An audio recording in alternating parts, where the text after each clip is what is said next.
c'est l'eau, le fil conducteur. Sans eau, on n'a pas de grotte. Sans eau, on n'a pas de maraîchage. Sans eau, on n'a pas de vie.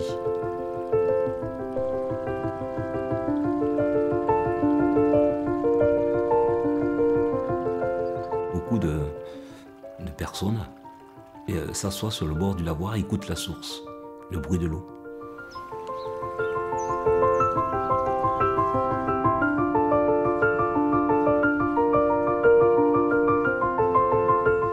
On est heureux d'être habité en Périgord. Les jolies forêts, la campagne, les rivières, les châteaux et l'origine de l'homme, la préhistoire. Nous avons la chance d'avoir le gisement de la Ferracie à 5 km d'ici.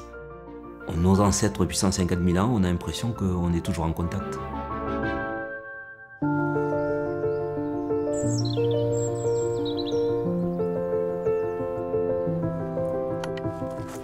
Le gîte, au départ, était une petite maison qui avait été construite pour les ouvriers du chemin de fer en 1830 et qui était habitée par mes grands-parents. Il y avait uniquement 2 pièces et on l'a modifiée avec les architectes des bâtiments de France pour avoir un bâtiment style périgourdin, de façon à avoir au moins 2 couples avec des enfants. Un gîte très familial. J'ai fait tous les travaux intérieurs, toute la décoration, à notre idée.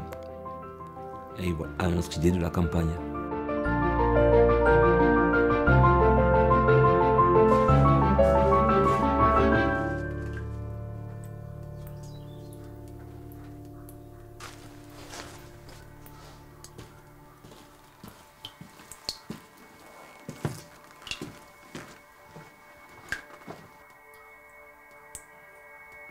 Le gîte, oui, il se trouve à quelques dizaines de mètres de la terrasse néolithique et avec un abri sous roche juste à côté, un polissoir et une grotte que j'ai découvert, que mon père avait déjà creusé un petit peu et j'ai découvert la suite.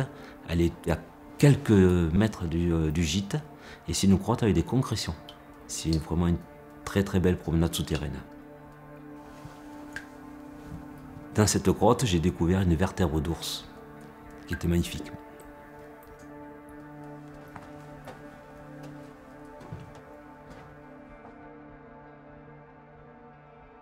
Le silence, ça n'existe pas.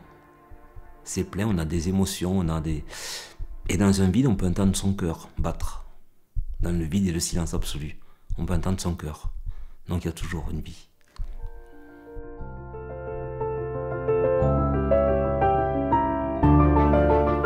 Accueillir quelqu'un, c'est accueillir des personnes comme si on accueillait un membre de la famille. C'est leur faire découvrir une très très belle région, leur indiquer plein de restaurants gastronomiques, de sites, et ils deviennent presque des amis puisque principalement notre clientèle revient tous les ans.